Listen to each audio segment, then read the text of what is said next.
I had a lack of confidence because I felt completely different because of what I had. Um, and it was really hard feeling like I was just, there was something, I was born basically different. I felt like I was from a different planet. Because I guess when you're a teenager, everything's, seems bigger than it actually is. My dad was always trying to get me to go to conferences and things like that, but I was always afraid of going. I guess just I never met anyone else with Marfan syndrome, which really made me feel different. As I grew up, and especially when I started, my teen years, that's when it became really, really hard, because I was bullied at school, not because I had Marfan syndrome, but probably because I was lacking so much confidence because of what I had, and that confidence made me a target for bullying, and that's really, I look at myself in the mirror and I tell myself that I was different, that I'd never be able to fit in.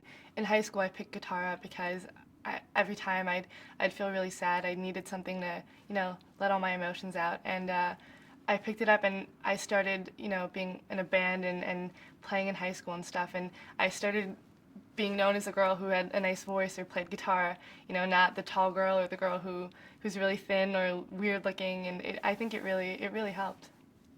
I guess in a way, like, you're gonna get attention, so you have to be comfortable with it. So you have to accept it, and you have to, yeah, I have Marfan syndrome.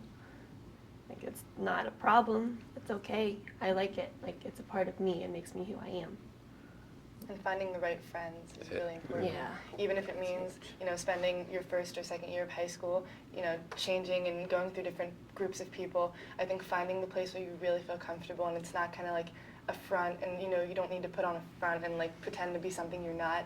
Having people that really accept you. I mean, it may seem kind of, I don't know, it's like a utopia, but not really. In reality, there'll be people who will accept you everywhere you go, and you just need to find them and find the ones that'll be cool with you.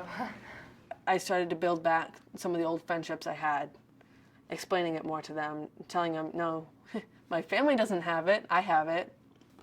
And so you're not going to catch it by touching me, and I'm not going to drop dead tomorrow. But I think part of the feeling of them worried about touching me, catching it, and the fear of losing a friend, I think, on means of death scared them more than losing a friend by choice. And I think, in a way, this is it, or at least that's how I choose to deal with it, to keep my friendships I have now, is that they did it worried that they were going to lose me by death, and they wanted to lose me by choice.